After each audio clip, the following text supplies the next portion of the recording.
Yo, what is going on, everybody? It's your boy Tectonic. Hope you guys are having a fantastic day. And in today's video, we're going to be doing a tips and trick. These are basically, some pointers I want to give to either amateurs or, upcoming professionals, or even let's say just a casual general player that just plays COD for fun. These are all tips that I think will come in handy either, down the road or for now, and just something kind of to get used to, and I think will be just overall a great input to playing COD. Let's jump right into it. Alright, so we're going to get started with tip number one. Tip number one, in my opinion, is, one that kind of goes back and forward.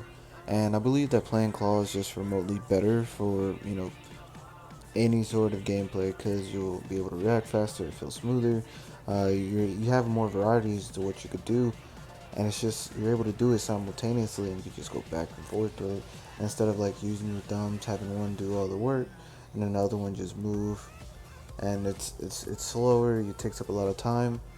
So for tip number one, test out claw. Do bad for about a week or two, so you could do better for months, maybe even a year if you decide to do this pro scene. You know, test it out. If you don't like it after 2 weeks, go back to thumbs. I promise. This is better though. Alright guys, for tip number two, like this is something simple, it's quick, it's easy, and it's just something that literally everybody does daily. Get plenty of sleep. It's way more important than what you guys think. You're able to focus better, you're able to like control your emotions, your mood, you're in a better mood overall, you're gonna want to play the game. Like get at least 6 to 8 hours of sleep every day. For general purposes, it's healthier on your body. It causes less stress, and you don't want to be stressed out playing Skyrim. Trust me, you're gonna play worse. You're gonna overthink. You're gonna want to change up things, and it's just a terrible mindset to have because of simply having a lack of sleep. It's okay to be a gamer, but it's not okay to hurt your body. Going into tip number three, this is something that even I like. I'm still getting accustomed to, and it's sounding. Being aware of what's going on around you by listening comes and plays an important role, especially in COD. Listening to footsteps, listening to gunshots. You can hear where smokes and all that is being placed. It's definitely something that I wish I would have started sooner. And like now that I'm doing it, I definitely became a better player. I started sounding the day of champs or the day before champs for the qualifiers, and I could just tell since then my ability and kills, my ability to actually think better and put myself in better situations has just drastically increased. And I know that down the line, if I just keep on sounding, it's gonna get better because everything takes time and practice. So, step number three, or tip number three, sounding. Tip number four, in my opinion, is something that, is good but bad at the same time, and it's being a slayer. For anyone who doesn't know what a slayer is, slaying is basically being someone who doesn't play OBJ, but he gets plenty of kills. He's like fragging out. He's basically the person who looks like the top dog, getting all the kills. And guys, it's really not important, especially if you're in a professional scene. It doesn't matter how many kills you get because you can have a bunch of kills, but your team can still be losing.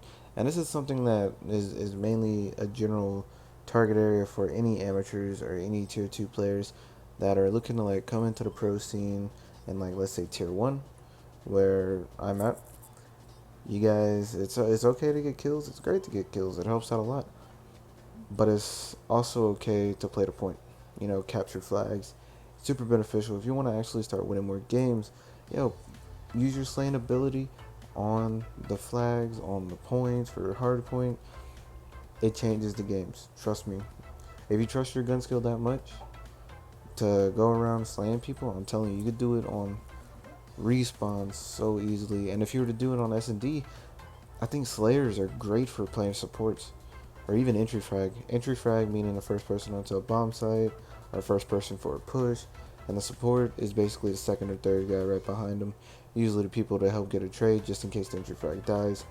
But either one of them roles, if you're a slayer, man, it's so powerful. So, tip number four: if you're gonna be a slayer, be an OBJ player. Tip number five, and this is gonna be the final tip. This is something that a lot of people struggle with. I know pro players who have struggled with this, and I know casual players who have struggled with it. They're always trying to adjust their sensitivity.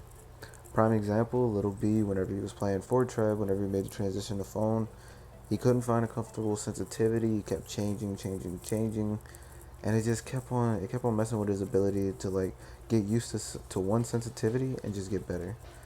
And Little B is a phenomenal player. He's a great player. Everybody knows that. If you know Little B, then you know he's known for snipes. He's known for being a good player overall. But whenever Little B made the transition to phone, changing the sensitivity delayed his progression so long. If you have a sensitivity and you have a bad game, don't be like, oh, I don't know why I can't turn. You know, it might be your fingertips. A lot of times it is your fingertips being so rough, or maybe being a little bit too smooth. Um, it's a simple fix. Don't go changing your sensitivity because you're just gonna be more and more inconsistent. You're gonna play worse. So having that stable sensitivity is so much better than just changing 24/7 every time you do bad. Stick to one sense. You know, you have your bad games, you have your good games. Don't think the bad games outweigh your good games, all because your sensitivity feels off.